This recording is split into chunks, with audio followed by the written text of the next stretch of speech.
Okay, welcome back to the Investigative Journal on this December 30th, 2015 day on our calendar. I'm your host, Greg Anthony, and you're listening to FirstAmendmentRadio.com. You can listen to my show every evening from 6 p.m. to 7 p.m. That's Monday through Friday on FirstAmendmentRadio.com. Okay, today I'm going to deal with some emails sent to me by listeners and delve into a few different topics from several different angles. Let me start out where I left off Monday. Yesterday I took a day off, played a old show regarding the Tony Alamo ministry because I want to deal with that as well today from an email I received. And yesterday I wasn't feeling that well and getting over this cold that I have, as you can probably tell in my voice, which is a couple octaves lower today, I believe. But anyway, we can still get the message across. Don't worry about that. So let's start with the first one. And this has to do, I left off with why the powers that be, the Vatican-led New World Order, were allowing the flat earth information to come out. And I think we dealt with that subject pretty well on Monday. And then I said, well, let's look at some of the researchers who are talking about the biblical idea of what the earth shape really is. And Rob Skiba, who's been dealing with this topic for a long time, is in the process of interpreting the Bible's explanation of the earth and then putting it into a 3D program and coming up with his idea of what that is. Now, I know there'll be many, many different ideas about it, but it's a good adventure into what the Bible really is saying. And I'm sure that there's different explanations. So go to Rob Skiba. Just, I guess you can Google 3D program of the Earth's surface or something. You'll find his YouTube channel, Skibaa, and finish what I started. I didn't finish his whole video, but I found it interesting, and I think it's a good topic to look at. What's Genesis and the rest of the Bible saying about the shape of the earth? And put that together with what the Jesuits are doing today on allowing all this information to come out. Some, I believe, most, I believe, stored away in the Vatican archives, things that years ago when I lived there, well, that's the one place I was trying to get into, and it's very, very difficult. And if you get in there, you can't do anything anyway. There's got an armed guard over your shoulder. So, I mean, the historical records of the world are kept in that library, the Vatican archives, and it's well protected, just as they protect Fort Knox. So let's start out today with something I received from one of my listeners, and the listener said, Greg, I have your flat earth video on my YouTube channel.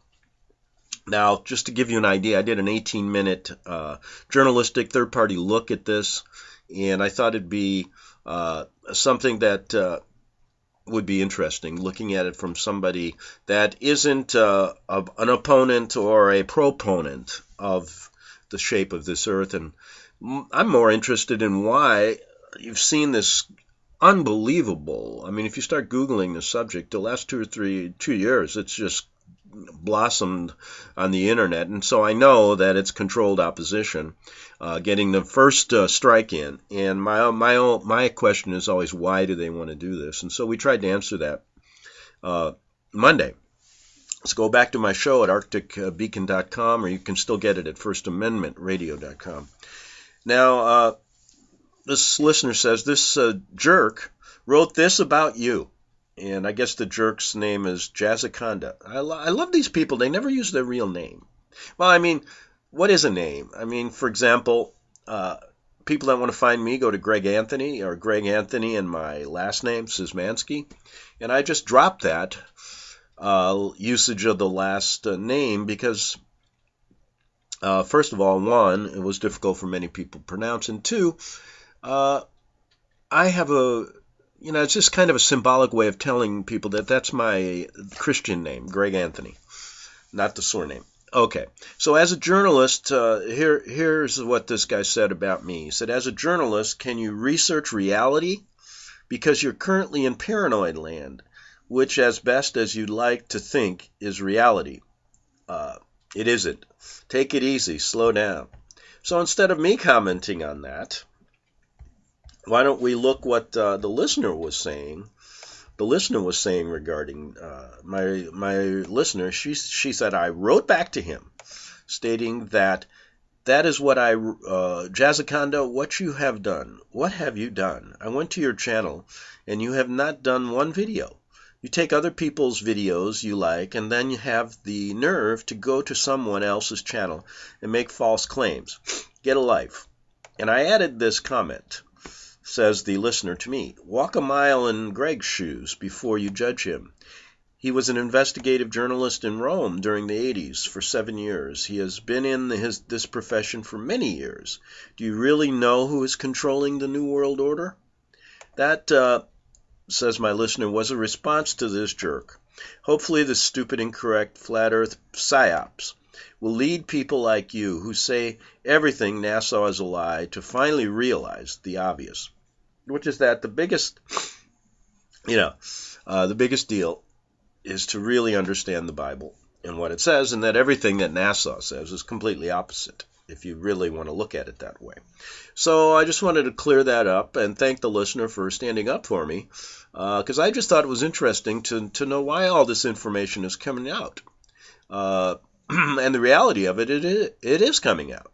So let's try to figure out why and where does it go and for what reason would they put all this information about the flat earth out. And one of my listeners wrote and said the Jesuits are trying to divide and conquer Christianity because we have many people in Christianity who hold fast to the globe theory, yet they still believe the earth is stationary, meaning that the sun and the moon revolve around it. And then others Christians now are starting to say, no, maybe it's exactly what the Hebrews said it was, the firmament, and what God said it was. So let's leave it at that and move on. Secondly, part of my show Monday dealt with me going to a church service that was basically ended by the pastor that named, I think his name is Caleb. That's all I could find out. Of this huge church that reminded me more of an entertainment factory. It was like going into a theater performance. And he ended it with flashing the hook 'em horns devil sign. Then he clasped his hands in prayer. And to me, I said, that's his... now, why do they do that? Well, I know they tape these things, and they have overseers. And he wants to keep his job with the New World Order and the Vatican-led New World Order. So that's his little way of saying, don't worry about it. Everything's in place. So I started to think about this. And what was interesting to me was another listener then who heard my show said, well, you got to go and, tell your family not to get out of that beast. And I said, I'm thinking about that. And I go, well, it wasn't the time or place. And hopefully, every now and then, just so you guys know, I shoot them over a radio show I do. They know I do this. And hopefully, something will click. But what I found is you can't jam information down people's throats. And especially your family. Because the point of view is this, is they love you. You love them. And nothing worse than getting into these kind of really heated arguments where it breaks up families. That's not what it's meant to be. So I shoot every now and then a little radio show I do on the topic of the Vatican-led New World Order, on the topic of studying the occult. Where is all this coming from?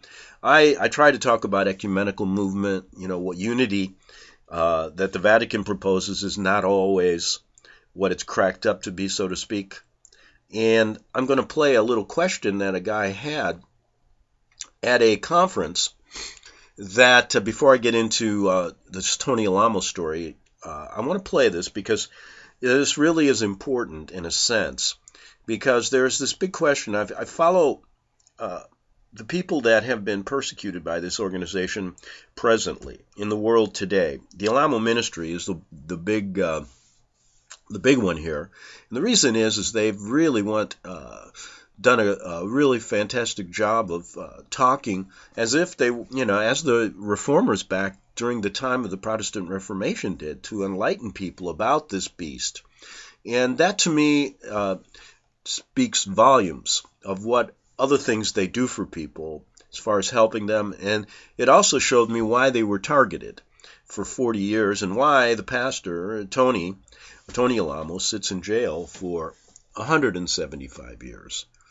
And the question always is, they were always in the mainstream media depicted as a cult.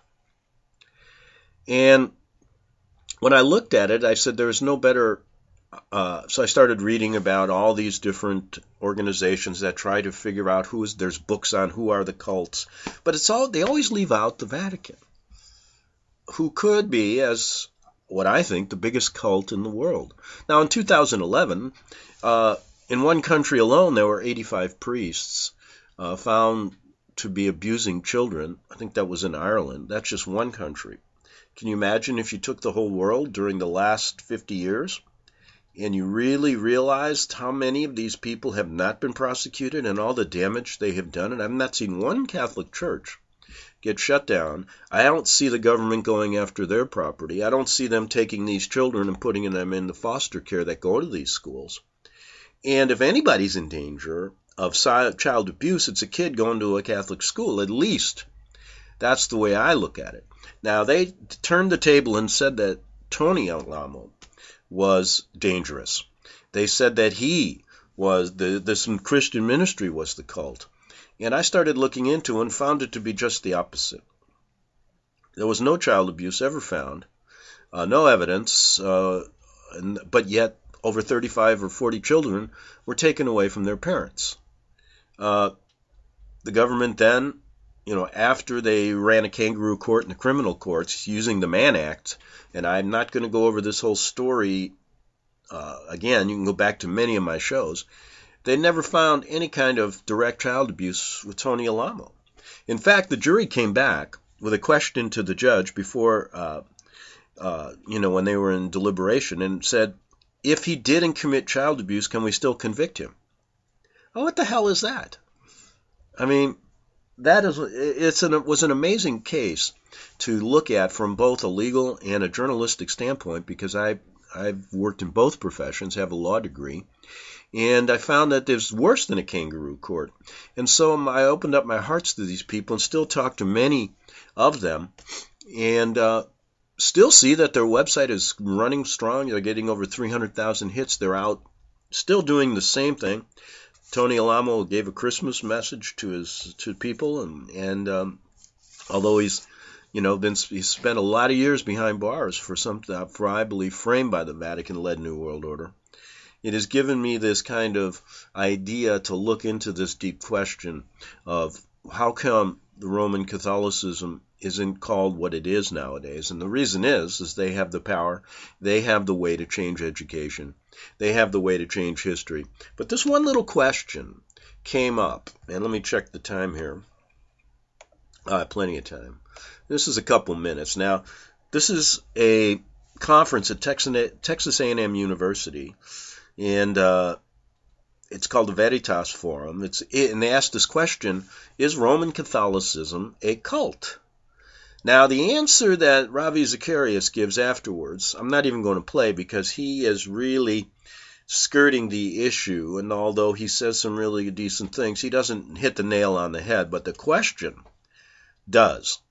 And you answer it. Those of you who have researched the Vatican, those of you who haven't, why don't you do it? So I'm going to play this question by a young man who went to the conference, who's obviously done some reading, and it's a question that we should be asking all over the place. So let's play that. Good evening, Dr. Zacharias and Dr. Nabil. It's a great honor to have you here tonight with us. For about 6 or 7 years now, me and my friends have been going out evangelizing on the streets. And I'm sorry to change gears here, but I'm in desperate need of your help tonight.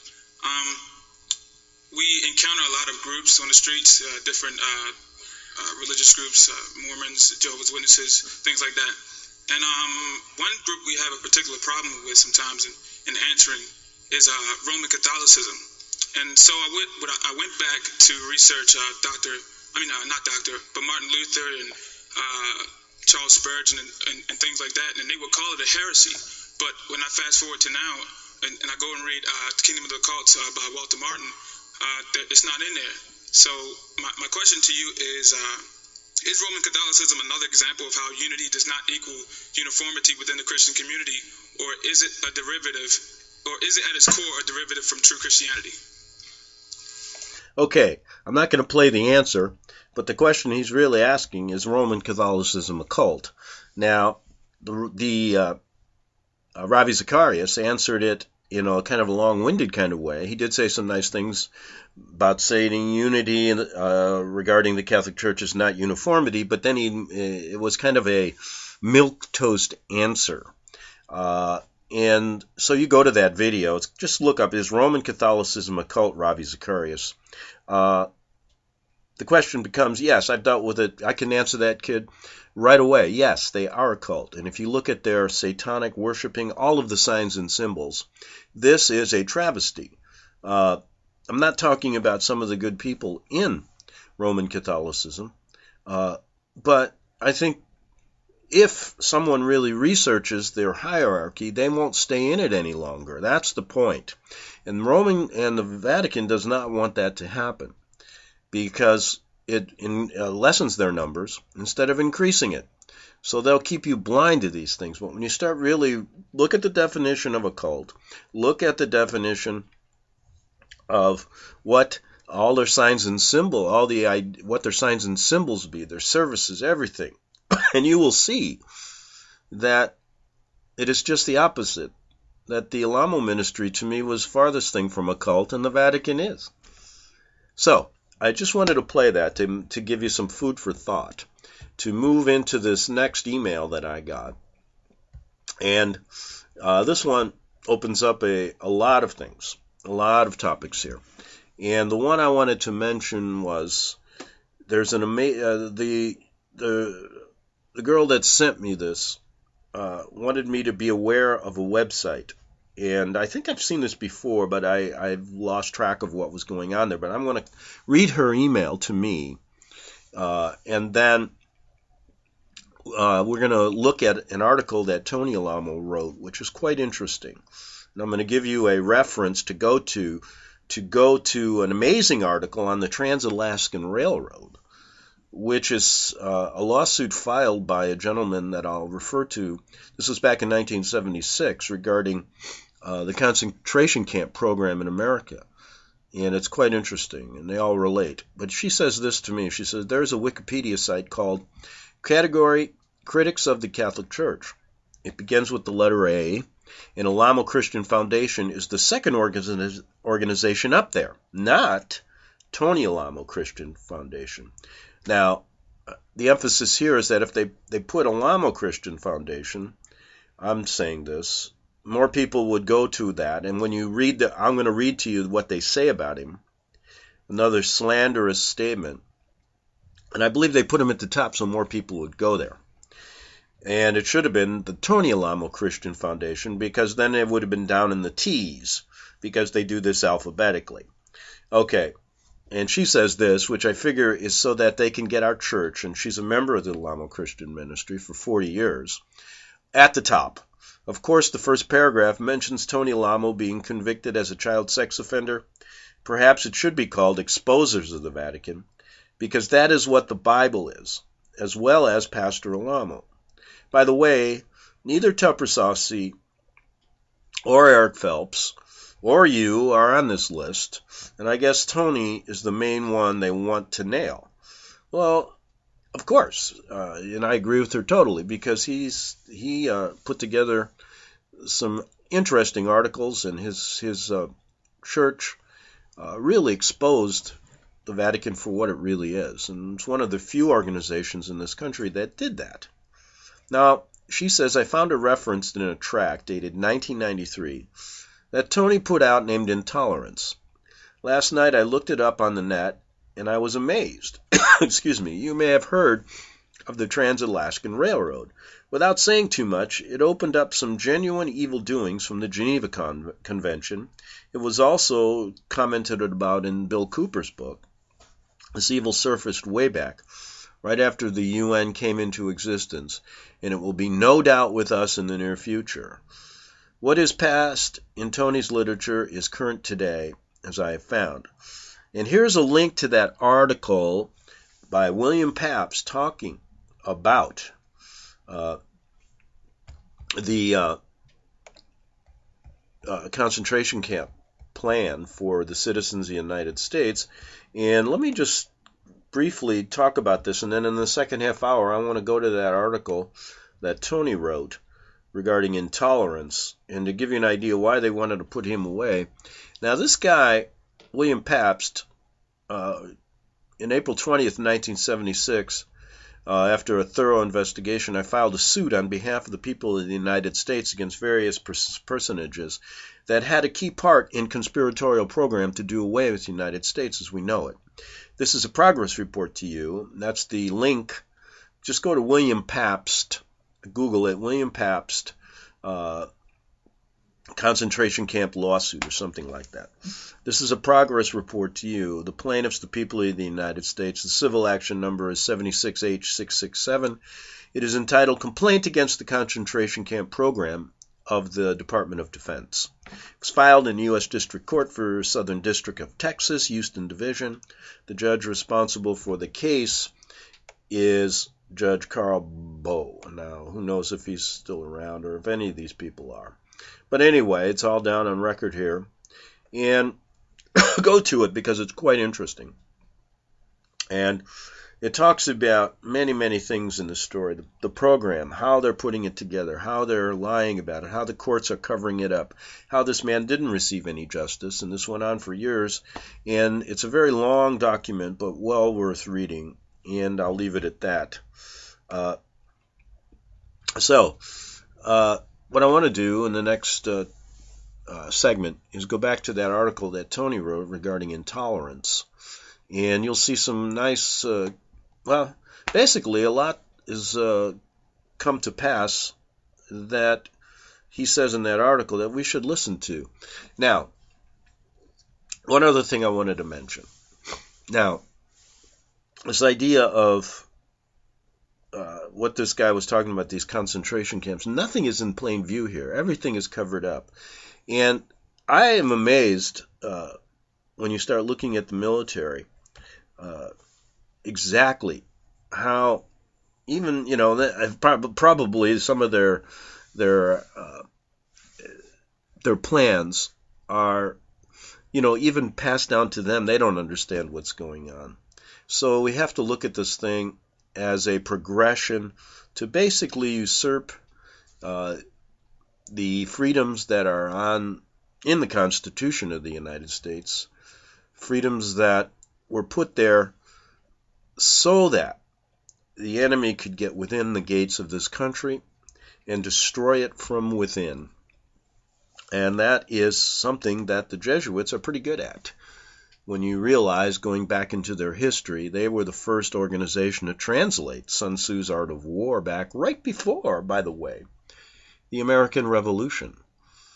And it is that old strategy of make yourself weak and your enemy thinks that you don't exist at all. And that's exactly how they operate. Very clandestine. The deceivers of the world are ones that are not going to lay out their plans for you. So you're going to have to do a lot of legwork to figure it out, and then use a lot of your common sense to know who's benefiting from all this right now. Just ask yourself that question. Who is really benefiting here right this day from all the things we talk about on this show, whether they be spiritual or secular? Okay, we'll be back in 3 minutes on the Investigative Journal here on FirstAmendmentRadio.com.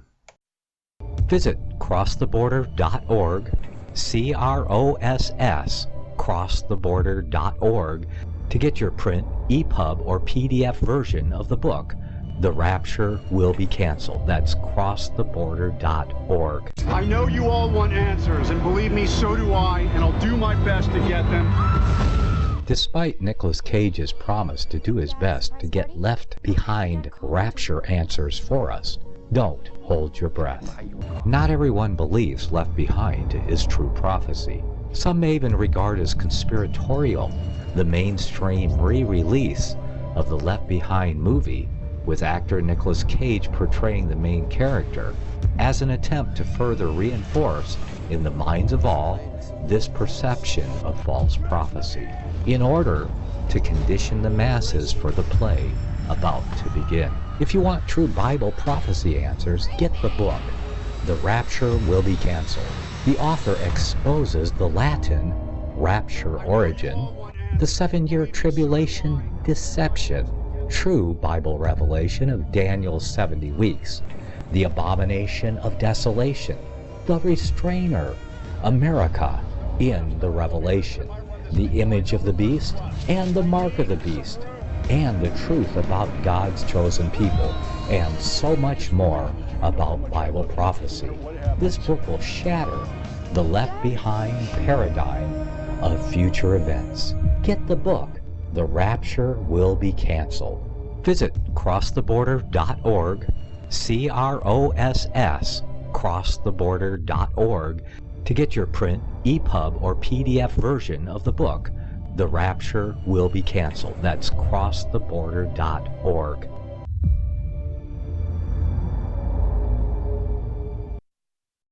Okay, we're back for the second half hour of the Investigative Journal on this December 30th, 2015 day on our calendar. I'm your host, Greg Anthony, and go to my show. It's you can find it at Arctic, ARCTICBEACON.com.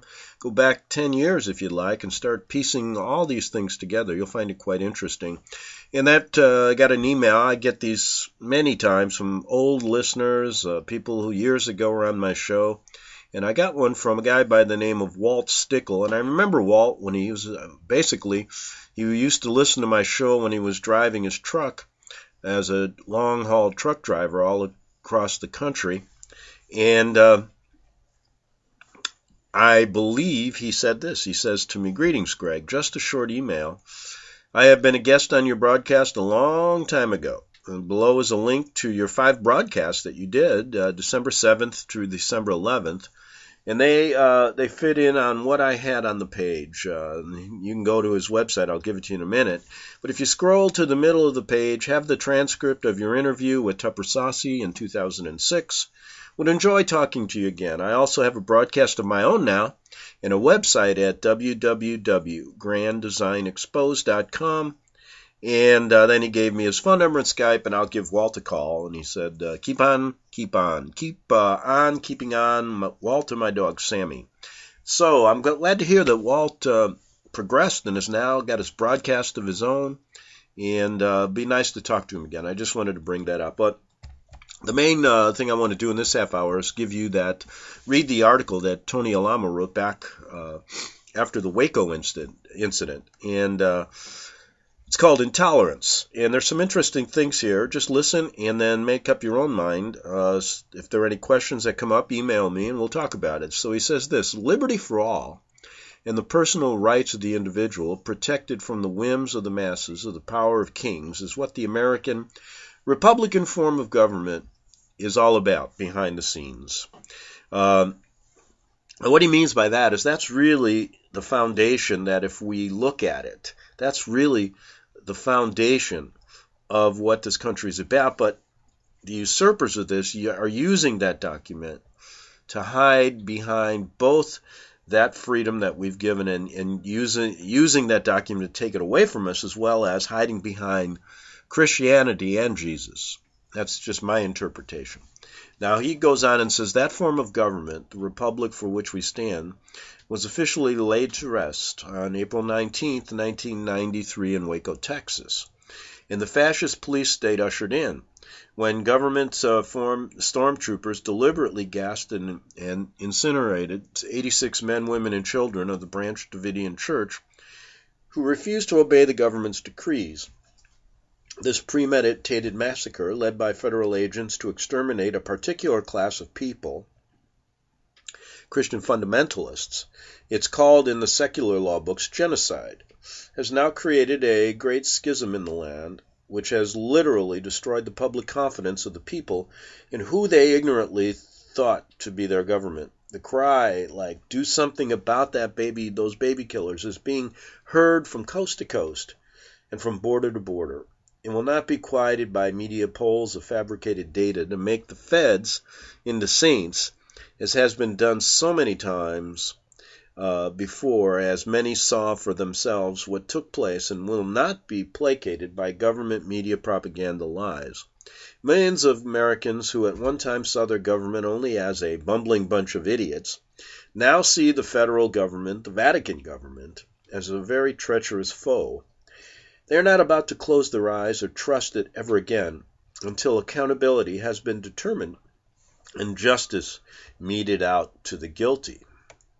After watching the government media and the government agents tell every lie possible to whitewash the Waco burnout, we decided we needed something tangible to back up our charges of premeditated murder and genocide committed by this Roman Catholic Nazi-influenced federal agents on the scene. As government agents have total control of all the physical evidence at the Waco site, that evidence can be manipulated, distorted, sensationalized, or presented in such a manner as to support any claim or charge the government cares to submit. You can bet they will try to come out smelling like a rose. The government hidden agenda to kill off hardcore Christian conservatives has now been revealed by the Waco burnout. This literature provides tangible physical evidence that makes these charges valid. The American Holy War begins, is the headline of this next part that Tony Alamo is writing. It's very hard for anyone to seriously believe that there could be a deliberate program in this country to destroy fundamental Christianity. But all of the evidence of recent years bears it out, such as the laws forbidding the Bible and the prayers in schools, the laws allowing abortion on demand, the padlocking of Christian churches for refusing to take a license from the state, the jailing of Christian homeschoolers, pastors, and congregations, the laws making it a hate crime to speak about homosexuals, and the laws mandating jail time for anyone refusing to hire or to house the same. And if I may add, this idea of hate speech is going to go to the point where you're not going to be able to talk against the Pope. Back to what Tony was saying. So we also have the effort by the NEA to destroy family relationships, turning children against their parents, charging parents with child abuse if they scold or punish them for misbehavior, the passing out of condoms in schools, both to encourage all forms of perverted sex and to destroy the Christian ethic of abstinence before marriage. Anyone with eyes to see should see that the Christian ethic is being deliberately targeted for its extinction. This has been the Vatican's project for hundreds of years, and now the White House is under the several last presidents, same thing. I liken the White House and today's government to be nothing more than a Roman rat-infested tenement. They believe that they must destroy the world in order to save it. This kind of thinking adds up only to the Catholics' New World Order, and the Waco burnout is but the first of their final plans of open Christian extermination in this country. When it becomes the policy of a government and its president to target or destroy long-established Christianity, the oldest and only true religion and the only way to heaven, by genocide, then true Christians must call upon their living God in faith, believing that God will avenge his children. President Clinton defended the final FBI Cult Awareness Network assault bloodbath on Waco Christian Church, spoke of the, quote, rise in this sort of fanaticism all across the world, warning that, quote, we may have to confront it again. He added piously, quote, I hope very much that others who will be tempted to join cults and become involved with people like David Koresh will be deterred by the horrible scenes they have seen over the last several weeks. Hopefully, it is now clear that the Catholics and their president are in charge of the federal government, and that the federal government and the Catholic president are now in the business of deciding which religions are good for us and permissible for us. Clinton's Catholic upbringing,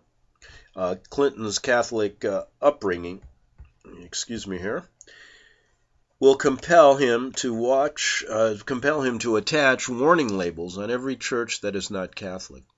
But his warnings and lies are hypocritical, biased, prejudiced, and unconstitutional. There is, in fact, no segment of the American population more gentle and law-abiding than fundamental Christians. And I may add the true fundamental Christians, not the infiltrated group that you see on with these TV evangelists out there. Christian fundamentalists have a very low rate of crime, drug and alcohol abuse, illegitimacies, and other disorders. Few of them ever smoke, most of them work, pay taxes, and refuse to take welfare. They will never riot when they don't get their way. They are not into street crimes or organized crime. Their names don't come up in the Wall Street scandals. They don't mug or kill anyone, including foreign tourists or homosexuals. They haven't introduced any new diseases into the national bloodstream. There has never been an incident of drive-by shooting caused by a Christian, and no one avoids a neighborhood because it is filled with Christian fundamentalists. The true Christian has no more interest in taking over the government than Jesus did. The Christian wants only to convert all those in the government and in the world to Christ, that their souls will not spend eternity in hell. On the contrary, but Christian fundamentalists aren't they easy to push around? They are given to charitable works, though they don't believe in advertising their kindness. They suffer a lot of abuse without complaining. If some of them are getting active in politics now, it is because they have learned the hard way that the government won't leave them alone and respect their way of life. And I find it quite interesting what he's saying here. He goes on, says, I recently had a talk on tape with one of the David Koresh's musician friends who stated, just as he's stating back to Tony, I told David I'm not a Christian, and he told me that's cool. His friend stated that Koresh and his people were all very normal, not weird at all, not a cult. He stated he had stayed on the Koresh church property for 3 weeks, and it was normal, comfortable, and cool. In short, a delightful experience. All the people were beautiful, says this musician. The children were healthy, happy, clean, very polite, well-educated, intelligent, and not abused at all, but very much loved. These observations were made by the local and state authorities, many neighbors, townspeople, and all visitors. The news media is guilty of calling this a cult. And I may add, years later in this 2008 raid on Tony Alamo, they used the same tactics. The news media is guilty of calling this a cult. This made it all right in the eyes of some of the general public to condone this horrible atrocity. The drummer said that for fun, he, Koresh, and musician friends of his sometimes rode around on go-karts out in the mud and the dirt. Koresh was a good man, he said, a soft-spoken man who always talked about the Lord and was a fabulous guitar player. It really shook me up badly, the drummer said, to see the lies the media, the president, and the government told about these people. The drummer stated that Koresh never claimed to be Jesus. Whether Koresh stated he was or not, what about the Pope and the U.S. federal government saying and thinking they are God? Now the point is, if David Koresh or anyone says he's God, what about the Pope? He claims to be God, but everybody says that's okay. I never did get that. But I think you ought to think about it. Why do they get away, the Pope get away with saying he's Jesus Christ on earth? When you really study, I told you many times, go to this book, and this is me talking, called, I'll pull it out here, The Pope is Infallible, How the Pope Became Infallible by August Bernard Hassler. And you'll see how this idea started back in the 1800s. Yes, just the 1800s, and it was done by a fanatical pope. Go and read that book. You'll be surprised what you find out. Federal agents that were killed are said by many to have been killed by their own men. Friendly fire. But the planned, murderous, and calculated casualties carried out by the Vatican are innumerable, and into the many millions.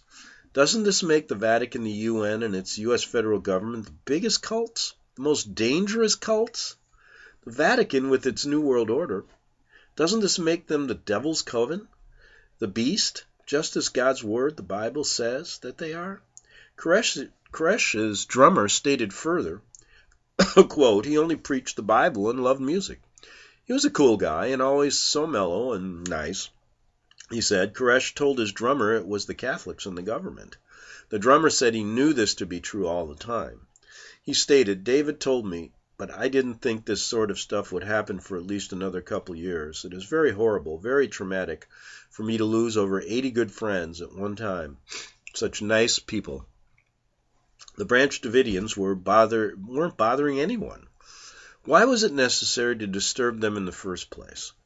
Why was the final attack called for?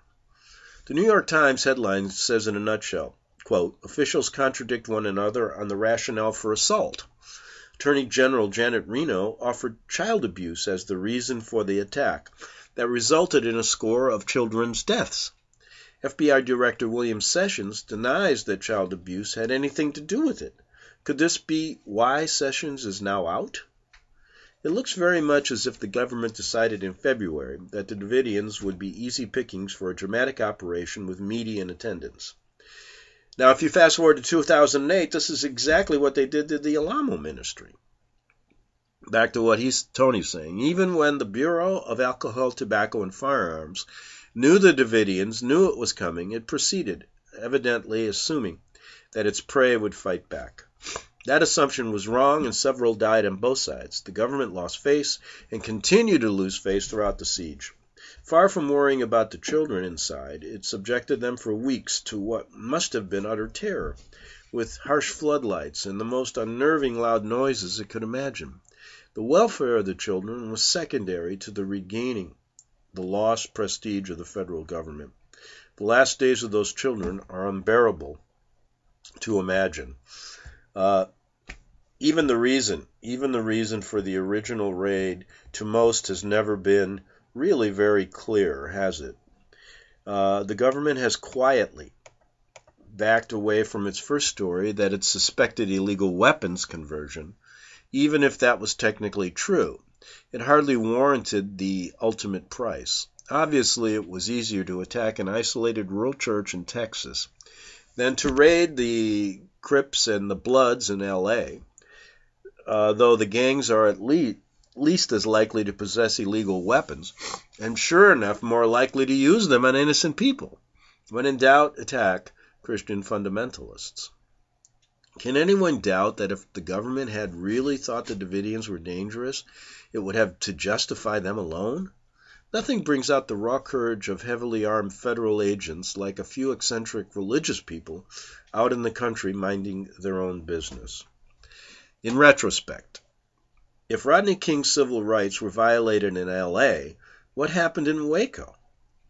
If a billy club is excessive force, then what is gas tanks with lit flamethrowers attached? What's that?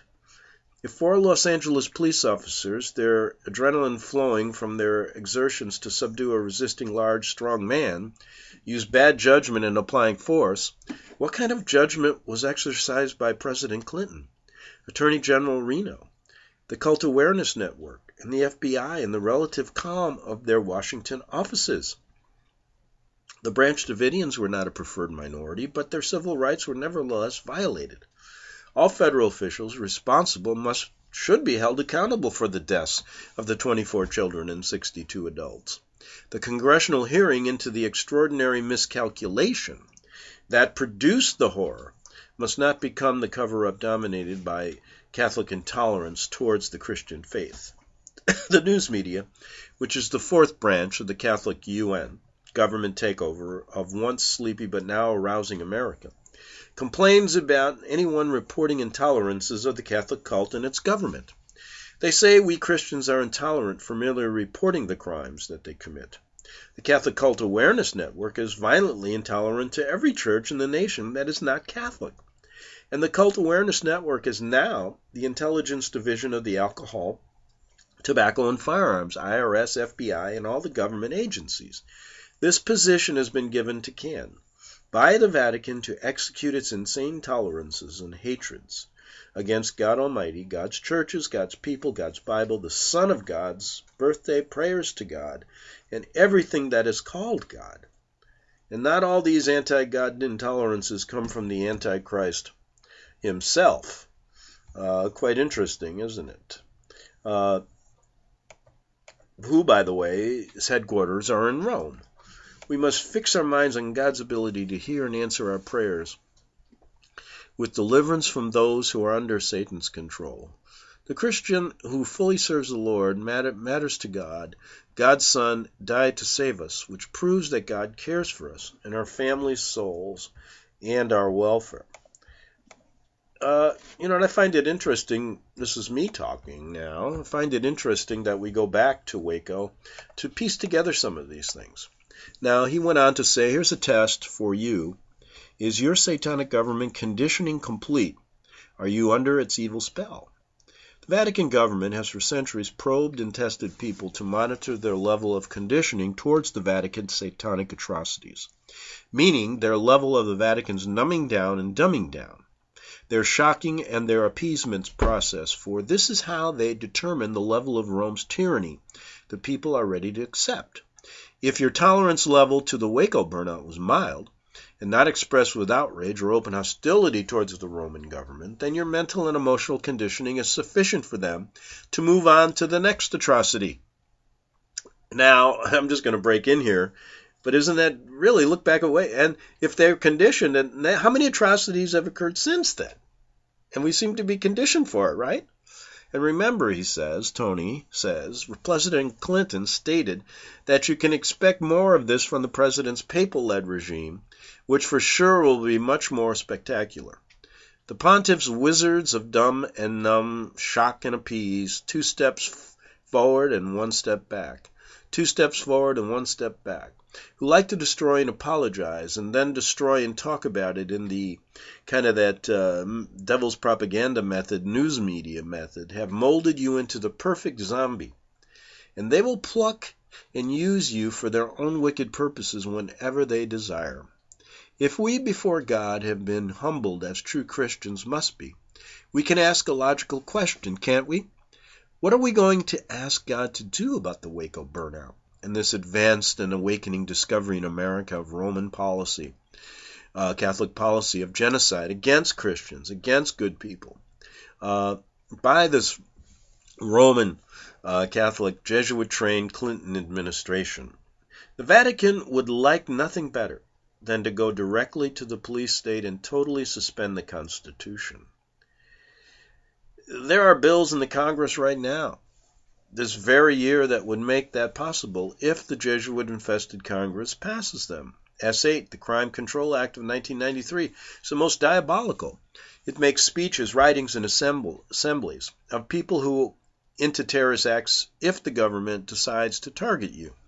This is implementing the 4th plank of the Catholics' Communist Manifesto, which is the confiscation of the property of those whom they call rebels and dissidents. This has been happening to my church and many other true Christian churches. Once S8 becomes law, all 10 planks of the Catholics' Communist Manifesto will have been fully implemented in this country twice over. Then the Vatican will have no further need for the cover of government, and they can totally dispense the oath of offices, which they totally break away, and install whomever they please to run the police state. All of this is on the drawing board for 1993, courtesy of Pope Clinton's administration, the Pope's Clinton's administration. Check it out for yourself. Clinton, as a child, attended Catholic parochial school, graduated from Catholic Georgetown University, and received Catholic Rhodes Scholarship to Catholic Oxford University in Oxford. For political reasons, Clinton temporarily became a Baptist. Now, as president, he is unashamedly and zealously showing his true Catholic colors. By the way, Clinton is obediently performing for Rome. He can, with assurance, predict future bloody Christian massacres if he continues being faithful to the Pope's leadership. Why, maybe he could even plan on being the next Fuhrer. Won't Hillary be proud of him? First Arkansas, then Washington, and then on. Now, let's just take a break here for a minute from this, and we got only a few seconds, and that's just got into a little bit of what Tony was saying. Maybe I'll continue this tomorrow or the next day. But isn't it interesting?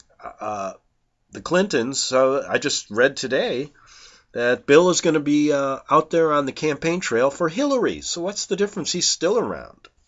And this is even getting more tragic and tragic as we go along, as this article points out.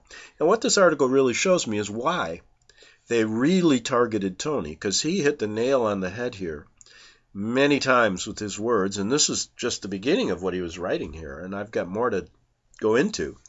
And it's interesting. I keep finding more and more that this guy wrote, Tony wrote, that leads me to believe, to give more evidence the fact they had to target him, just like they've targeted other organizations throughout the course of history that talked against the Pope in Rome. Back tomorrow on the Investigative Journal. Thank you and good night. You're listening to FirstAmendmentRadio.com worldwide. Freedom is never free. We need your support today at FirstAmendmentRadio.com.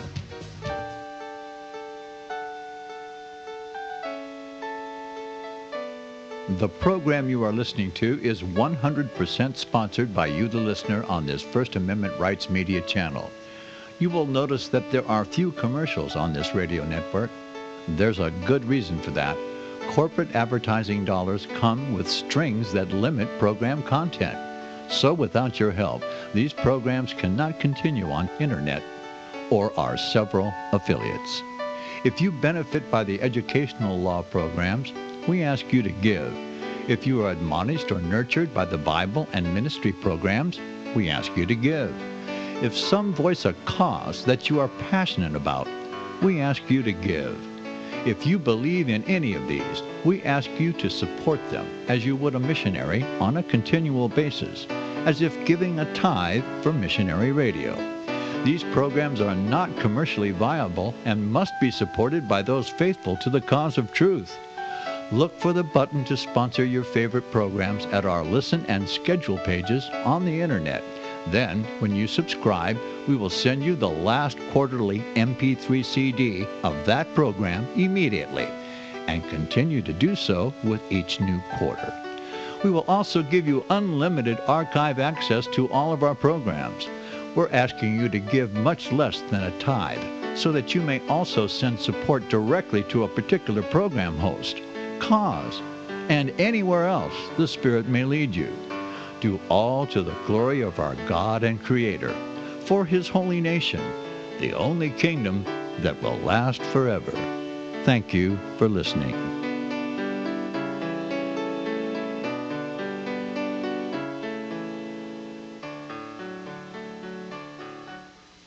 Since the beginning of time, kings have sought it, nations have fought for it. It has been traded, it has been borrowed, it has been purchased. It has been stolen. There's a reason for it. To secure the blessings of liberty to ourselves and to our posterity, invest with the security of gold and silver. Call Discount Gold and Silver Trading at 1-800-375-4188 or visit discountgoldandsilvertrading.net. Listen to Financial Survival with your host Melody Cedarstrom right here on FirstAmendmentRadio.com at 4 p.m. Eastern or 1 p.m. Pacific Time. Visit discountgoldandsilvertrading.net or call Discount Gold and Silver Trading at 1-800-375-4188. Toll free 1-800-375-4188.